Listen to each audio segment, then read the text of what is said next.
Hello friends, welcome to Pebbles and welcome to our complete personality development course। आज का हमारा 7वां दिन है और 7वां दिन हमारा है that is our no arguments day. अब ये नो आर्ग्यूमेंट्स डे क्या होता है?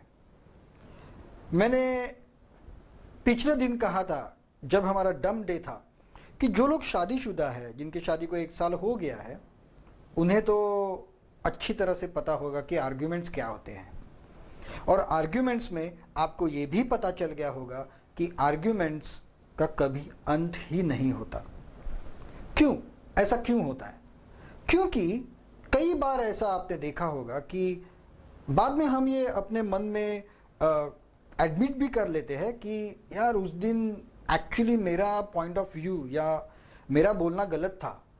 ऐसा हम कुछ दिनों बाद सोचते हैं। लेकिन जब किसी के साथ हम आर्ग्यू कर रहे हैं एट दैट टाइम अगर हमने पहली बार एक स्टांस अगर ले लिया तो हम उसे कंटिन्यू करते हैं। We always stick to one point, एक ही बात पर हम अड़े रहते हैं। शायद वो उसे मानना, अपनी गलती मानना या ये एडमिट करना कि ये मेरा पॉइंट नहीं बाबा, ये मेरा पॉइंट गलत था, आई एग्री विथ यू, ये बोलना बहुत मुश्किल लगता है हमको, हम सभी को। और ऐसे आर्ग्यूमेंट्स शुरू होते हैं। अभी आर्ग्यूमेंट जरूरी नहीं कि एकदम जोर जार से झगड़ा ही शुरू हो, नॉट नेसेसरी। बहुत बार ऐसा भी होता है कि किसी नॉर्मल मुद्दे पर बातचीत चल रही है और अचानक वो एक आर्ग्यूमेंट, एक झगड़े का रूप ले लेती है। यह भी होता है। और एक चीज मैं आपको बता दूं कि there is no end to any kind of argument. क्यों? क्योंकि कोई भी पार्टी, दो जन अगर बात कर रहे हैं तो दोनों में से कोई भी अपनी गलती नहीं मानता या अपने मुद्दे से, अपने पॉइंट से पीछे नहीं हटता। और ये आर्ग्यूमेंट्स ऐसे ही चलते रहते हैं। उसका फायदा कुछ नहीं होता, आप आपका टाइम वेस्ट कर रहे हो। आप सामने वाले को कभी भी कन्विंस नहीं कर सकते। एक चीज आपके दिमाग में आप पूरी तरह से बिठा लो कि आप इस दुनिया में किसी को भी कन्विंस नहीं कर सकते। शायद आपकी एज, आपकी पोस्ट या आपका जो सामाजिक स्थान हो, उसके प्रेशर में आके सामने वाला शायद आपकी बात मान भी ले, लेकिन इसका मतलब ये नहीं हुआ कि वो कन्विंस हो गया है या वो आपकी बातों से सहमत है। ये उसका मतलब नहीं है। और कई बार तो मैंने देखा है या मैंने खुद महसूस किया है कि आर्ग्यूमेंट्स कई बार अननेसेसरी होते हैं। मतलब मैं खुद की बात बताता हूं कि कभी कभी हम लोग घर पे डिस्कस करते हैं कि आज का पॉलिटिक्स कैसे चल रहा है, नरेंद्र मोदी जी क्या कर रहे हैं, और अचानक मैं उनके साइड से बात करता हूं, मेरी बीवी या बेटा उनके अगेंस्ट बात करते हैं और हमारा कोई संबंध नहीं है उससे, लेकिन फिर भी ऐसे मुद्दे पर जिससे दोनों में से किसी का भी संबंध नहीं है, अचानक आर्ग्यूमेंट शुरू हो जाता है। और क्या होता है?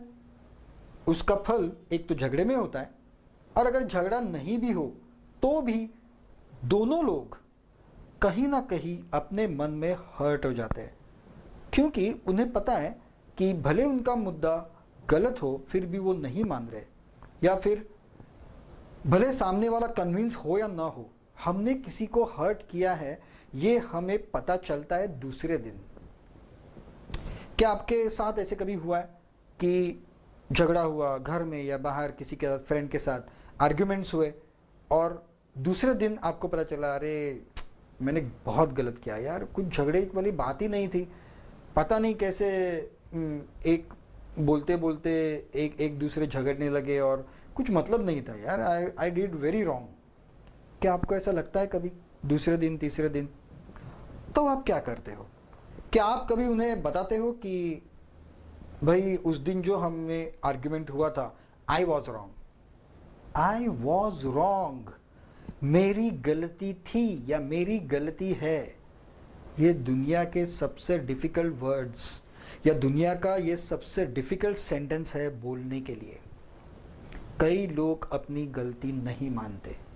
मैं खुद अपनी गलती नहीं मानता था, लेकिन एक बात मेरे भी समझ में आ गई कि अगर मुझे सुधरना है तो जब तक मैं अपनी गलती नहीं मानता तब तक उस चीज में मैं सुधर नहीं सकता। क्योंकि आप कब सुधरेंगे, आपका बिहेवियर या आपकी जो काम करने का तरीका आप कब सुधारेंगे, जब आप मान लेंगे कि जो मैं कर रहा हूं वो गलत है। अगर आपने अपने मन में ठान ली है कि जो मैं बोल रहा हूं, जो मैं कर रहा हूं वो बिल्कुल सही है, तो आप क्यों सुधरोगे? जो चीज सही है उसे आप क्यों सुधारोगे? सुधारती वही चीज है जो गलत होती है। तो इसलिए सबसे पहली स्टेप ये होती है कि आपको अपनी गलती मान लेनी चाहिए अपने मन में।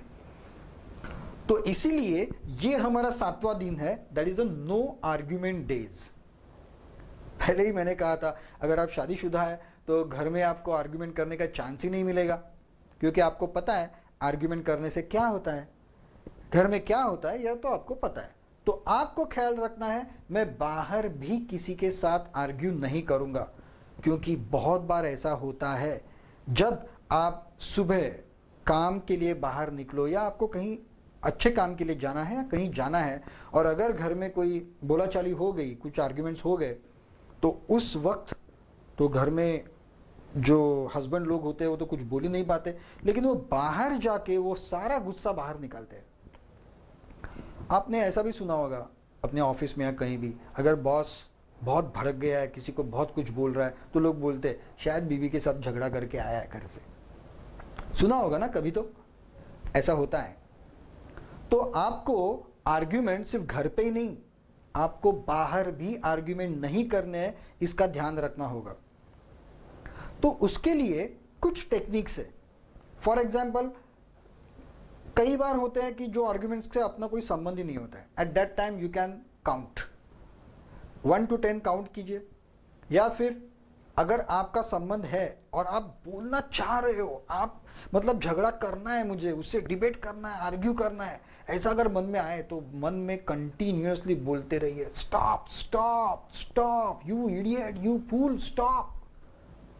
बस यही आप बोलते रहिए, आपका मन दूसरी जगह पे डाइवर्ट कर दीजिए, तो आर्ग्यूमेंट से आप इजीली बाहर निकल आओगे। क्योंकि कई सालों से हम सभी को यह अंदाजा है कि ये आर्ग्यूमेंट्स हमें कहीं नहीं ले जाते। कोई भी सिचुएशन का सुधार आर्ग्यूमेंट से नहीं हो सकता। So why to waste our time? क्यों हमारा वक्त बर्बाद करें, क्यों हमारी एनर्जी बर्बाद करें? और जब हम गुस्सा में आते हैं तब ऑटोमेटिकली एक नेगेटिव पावर हमारे बॉडी पे चढ़ती है। तो why to make our body negative? Why to argue nonsensely, और even why to argue at all? So ये एहसास अपने ब्रेन को देने के लिए, अपने आप को समझाने के लिए हमारा 7वां दिन है नो आर्ग्यूमेंट्स डे। इजी लग रहा है ना बहुत? दोस्तों, ये इतना इजी भी नहीं है, क्योंकि हमें आजकल के बहुत ही फास्ट जीवन में, जहां हम भीड़ भाड़ से गुजरते हैं, हमेशा हाई टेम्पर्ड और हाई प्रेशर रहते हैं, और छोटी छोटी बातों पर टैक्सी वाले के साथ, रिक्शा वाले के साथ, सब लोगों के साथ हम लोग ऐसे एकदम ऑन द टोज रहते हैं झगड़ा करने के लिए। और यही चीज हमें जानबूझकर नहीं करनी, इतनी आसान बात नहीं है ये। So friends, very very very best of luck for you for your no arguments day. अब आपका टास्क यही होगा कि रात को आने के बाद या सोने से पहले आपने जो डायरी या आपने जो नोटबुक बनाई है उसमें आपको लिखना है कि आज आर्ग्यूमेंट्स के कितने इंसिडेंट्स आपके लाइफ में आए। फिर वो बिल्डिंग से उतरते ही, सपोज आप रिक्शा ऑटो पकड़ रहे हैं या टैक्सी से जा रहे हो, या टैक्सी वाले के पास छुट्टा नहीं है, उसका मीटर फास्ट है, या एसी फास्ट नहीं है, या फिर ट्रेन से जा रहे हो, किसी ने आपके पैर के ऊपर पैर दे दिया। ऐसे बहुत सारे इवेंट्स जो है वो आपके जीवन में घटते रहते हैं। तो आपको उन्हीं इवेंट्स को याद करना है और आपको ये लिखना है कि इस समय मैंने आर्ग्यूमेंट्स पर काबू किया या नहीं किया, यानी कि वो आर्ग्यूमेंट्स काबू करने में, अवॉइड करने में मैं सक्सेसफुल रहा या नहीं रहा, ये आपको आपके डायरी में लिखना है, क्योंकि आप आपके ब्रेन को ट्रेन कर रहे हैं कि ऐसी सिचुएशंस बार बार आ सकती है, क्योंकि हमारा लाइफ बहुत कॉमन टिपिकल होता है, कुछ नया घटना नहीं है रोज। तो ये घटनाएं रोजमर्रा की जिंदगी में घटती रहती है, और जब वो नेक्स्ट टाइम जब घटेगी तब आपका ब्रेन आपको सिग्नल देगा कि आप इस परिस्थिति से जा चुके हो, उस समय आपने कंट्रोल किया था तो आप भी कीजिए, या फिर आपने कंट्रोल नहीं किया था तो बेटर अब कंट्रोल कर लीजिए। And once your life is argument free, then you are tension free. So friends, मैं आपको इतने ही विशेष दे सकता हूं। Very happy no arguments day. Thank you very much.